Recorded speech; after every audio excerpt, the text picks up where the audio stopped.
Hello students, आज हम लोग पढ़ेंगे मोमेंट ऑफ फोर्स और मोमेंट ऑफ कपल क्या होता है। तो सबसे पहली चीज हमें मोमेंट के बारे में पता करना जरूरी है कि मोमेंट क्या होता है। देखिए, दो चीजें हैं, मूवमेंट और मोमेंट।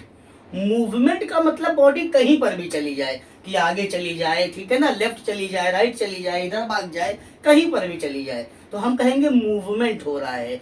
लेकिन मोमेंट, मोमेंट का मतलब होता है घुमाना, कि हम जैसे इसे घूमने लगे तो हम कहेंगे ये मोमेंट हो रहा है, ठीक है ना। तो मूवमेंट का मतलब बॉडी कहीं पर भी आगे पीछे जाए, लेकिन मोमेंट का मतलब होता है MOMENT, मतलब घुमाना, ठीक है ना। एक फिक्स पॉइंट के अराउंड पूरी बॉडी को घुमाना, यानी यहाँ रोटेशनल मोशन की बात हो रही है, ठीक है ना। तो मोमेंट का मतलब आपको समझ में आ गया होगा, घुमाना। अब जैसे एक सिगरेट आती है, ठीक है ना, मोमेंट, तो उसका मतलब क्या है कि आप उसको पिएंगे तो सर ऐसे घूमने लगेगा, ठीक है ना। ये एक वोडका भी आती है, मैजिक मोमेंट, तो उसको भी आप जब पिएंगे तो आपका सर ऐसे घूमने लगेगा, तो घुमा रही है, इसी वजह से नाम में मोमेंट रख दिया गया। तो मोमेंट का बेसिक मतलब होता है घुमाना। तो अब यहाँ पे बात कर रहे हैं मोमेंट ऑफ फोर्स, यानी किसी बॉडी पे फोर्स लगा के अगर उसको घुमा दिया जाए तो इसी फिनोमिना को हम लोग कहते हैं मोमेंट ऑफ फोर्स। अब समझिए होता क्या है। जैसे सपोज करिए कि ये बॉडी है, आड़ी टेढ़ी कोई भी हमने बॉडी लगा लिया, अब इसके बीच में कील हमने ऐसे ठोक दिया, अब कील ठोक दिया ऐसे, ठीक है ना। तो अब जब हम फोर्स लगाएंगे तो इस कील के चारों तरफ ही तो ये बॉडी ऐसे घूमेगी। तो ये जो लाइन हमारी बन गई है जिसके चारों तरफ ये बॉडी घूमेगी, इसको स्टूडेंट्स हम लोग कहते हैं एक्सिस ऑफ रोटेशन। क्या कहते हैं इसको? Axis of rotation. अब सपोज करिए कि हमने इसके ऊपर आगे के साइड में फोर्स लगा लिया, ठीक है ना। अब ये ऐसे देखिए घूमेगा, तो ये हो गया इसका लाइन ऑफ एक्शन, ठीक है ना। आगे के साइड में फोर्स लगाया, अब ये ऐसे घूमने वाला है, पूरा ऐसे मजाक मजाक में घूमता रहेगा, ठीक है ना। अब ये जो हमने फोर्स लगाया है इसके एक्सिस ऑफ रोटेशन से डी डिस्टेंस पे लगाया है, और देखिए परपेंडिकुलर लग रहा है फोर्स, ठीक है ना। तो फोर्स लगा के बॉडी को घुमाने के फिनोमिना को ही कहते हैं मोमेंट ऑफ फोर्स। अब मोमेंट ऑफ फोर्स को स्टूडेंट्स हम लोग रिप्रेजेंट करते हैं टाउ से। टाउ का मतलब ये उल्टा जे टाइप का बना लेंगे, कि जे आप ऐसे बनाते हैं, आप इसी जे को कहेंगे चचा पलटो, तो जैसे इधर पलट जाएगा तो हम कहेंगे ये टाउ बन गया है अब, ठीक है ना। यही सिंबल है मोमेंट ऑफ फोर्स का। अब देखिए, दो चीजों के ऊपर डिपेंड कर रहा है कि इस बॉडी को घुमाना है, ये कब तेज घूमेगा।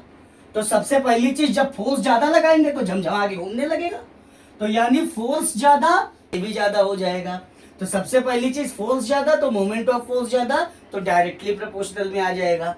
दूसरी चीज, अगर हम एक्सिस ऑफ रोटेशन से जितनी ज्यादा डिस्टेंस पे फोर्स लगाएंगे, ठीक है ना, उतनी ही ज्यादा आसानी से घूमेगा। इसका सबसे सिंपल एग्जांपल है आपके घर का दरवाजा।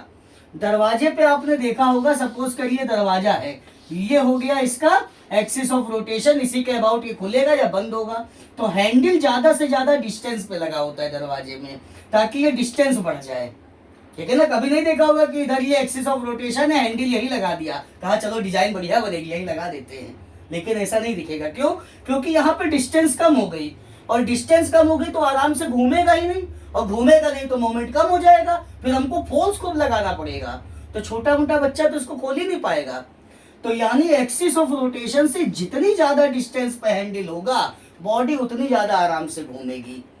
यानी जो एक्सिस ऑफ रोटेशन से फोर्स के लाइन ऑफ एक्शन की ये जो परपेंडिकुलर डिस्टेंस है, इसकी वैल्यू जितनी ज्यादा होगी, बॉडी उतनी आराम से घूमेगी, यानी टॉर्क उतना ही ज्यादा होगा। यानी torque will be directly proportional to the D. अब दोनों को कंबाइन करके फॉर्मूला बना लेते हैं फ्रॉम इक्वेशन 1 एंड 2। अब देखिए, टाउ दोनों में एक बार, प्रोपोर्शनल दोनों में एक बार, एफ इंटू डी। अब उसके बाद प्रोपोर्शनल का साइन हटेगा, इज इक्वल टू का sign constant F into D, और यहाँ पे स्टूडेंट्स कांस्टेंट की वैल्यू दी गई 1, तो टॉर्क का फॉर्मूला आ गया एफ क्रॉस डी। अब अगर हम कहें यूनिट क्या होगा इसका, तो फोर्स का हो गया न्यूटन, और ये हमारा हो गया मीटर, ठीक है ना। एक्सिस ऑफ रोटेशन से इस फोर्स के लाइन ऑफ एक्शन के बीच की परपेंडिकुलर डिस्टेंस, ठीक है ना, तो ये लेंथ है तो मीटर हो गया। अगर हम कहें डायमेंशन क्या होगा, तो न्यूटन यानी फोर्स का ml की पावर -2, और मीटर यानी लेंथ का l हो गया, और ये l जो है इसके साथ आ जाएगा तो L2 हो जाएगा, क्योंकि बेस इक्वल है ना, पावर ऐड होकर 2 हो जाएगी। अगर हम कहें कि भाई टॉर्क कैसी क्वांटिटी है, तो स्टूडेंट्स टॉर्क है वेक्टर क्वांटिटी, जो कि घूमने की डायरेक्शन होगी ना, कि हम एंटी क्लॉकवाइज इसको घुमाना चाह रहे हैं या क्लॉकवाइज इसको घुमाना चाह रहे हैं। ठीक है ना। तो मोमेंट ऑफ फोर्स का मतलब ये है कि किसी बॉडी पे एक फोर्स लगा के बॉडी को उसके एक्सिस ऑफ रोटेशन के अबाउट घुमा देने का फिनोमिना। अब आते हैं मोमेंट ऑफ कपल पे। ठीक है ना। तो सबसे पहली चीज, मोमेंट का मतलब तो हमें पता है कि बॉडी को क्या करना है, घुमाना है। कपल का क्या मतलब होता है? तो कपल का मतलब स्टूडेंट्स होता है पेयर। पेयर का मतलब होता है जोड़ा। ठीक है ना। और जोड़े का मतलब क्या होता है, इक्वल और अपोजिट। ठीक है ना। पेयर का क्या मतलब हो गया, जोड़ा। जोड़ा का मतलब इक्वल और अपोजिट। जैसे मान लीजिए कि हमें जूता लेना है, हम शोरूम के अंदर चले गए, बाटा के मान लीजिए, अब शोरूम के अंदर चले गए, हमने कहा भैया हमको जो है 7 नंबर का जूता दिखाइए। अब 7 नंबर का जब वो पेयर लेके आएगा तो क्या लाएगा, क्या दोनों लेफ्ट पैर के ले आएगा? नहीं, वो एक लेफ्ट पैर का लाएगा तो एक राइट पैर का, यानी इक्वल तो लाएगा दोनों 7 नंबर के, और अपोजिट भी लाएगा। तो यानी इक्वल और अपोजिट जब होगा तो इसी को हम लोग कहते हैं कि ये पेयर तैयार हो रहा है या कपल तैयार हो रहा है। तो याद रखिएगा, कपल का मतलब क्या होता है कि दो चीजें हो, इक्वल हो और अपोजिट हो। तो यहाँ पे हमें मोमेंट यानी घुमाना है बॉडी, और घुमाने के लिए लगेगा फोर्स। तो कैसा फोर्स यहाँ पे लगेगा, पेयर में।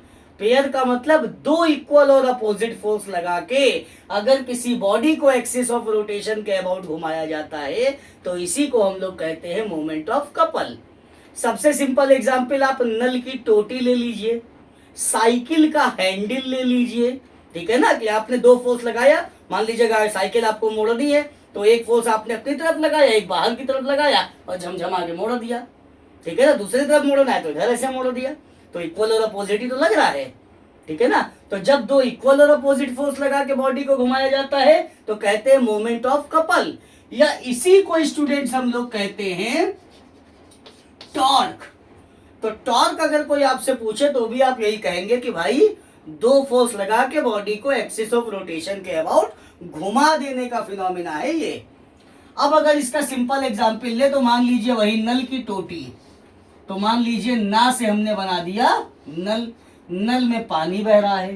ठीक है ना। अब जब पानी बह रहा है तो बड़े बुजुर्गों ने कहा है क्या तमाशेबाजी कर रहे हो, पानी बंद करो जल्दी से, नल की टोटी बंद करो। अब नल की टोटी बंद करने के लिए देखिए हमने दो फोर्स लगाए, एक इक्वल और अपोजिट, यानी एक ऊपर और एक नीचे, ऐसे हम घुमा रहे हैं और ऐसे घुमा रहे हैं तो पानी ये हो गया बंद। अब देखिए इसकी लाइन ऑफ एक्शन ये हो गई, इसकी लाइन ऑफ एक्शन ये हो गई।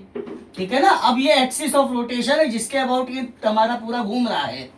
ये डिस्टेंस आप मान लीजिए x हो गया, ये डिस्टेंस भी स्टूडेंट्स हो गया x, और दोनों के लाइन ऑफ एक्शन के बीच के डिस्टेंस मान लीजिए d हो गया। अब दोनों फोर्स इक्वल है तो हमने मान लिया F। अब ध्यान से देखेंगे तो जैसे मोमेंट ऑफ फोर्स लग रहा था ना, किसी बॉडी पे फोर्स लगा के बॉडी को घुमा रहे थे, यहां पर भी तो मोमेंट ऑफ फोर्स लग रहा है, लेकिन दो मोमेंट ऑफ फोर्स लग रहे हैं, एक ये लग रहा है स्टूडेंट्स और एक ये लग रहा है। तो बारी बारी से दोनों की बात करते हैं। ठीक है ना।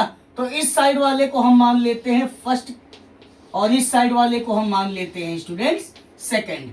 तो पहले वाले की अगर हम बात करें तो force into axis of rotation से लाइन ऑफ एक्शन की perpendicular distance F into D, देखिए लिखा हुआ है, तो F हो गया और D की जगह हो गया स्टूडेंट्स X। इसी तरीके से अगर हम दूसरे वाले की बात करें तो यहां पर भी हो गया F इंटू एक्स।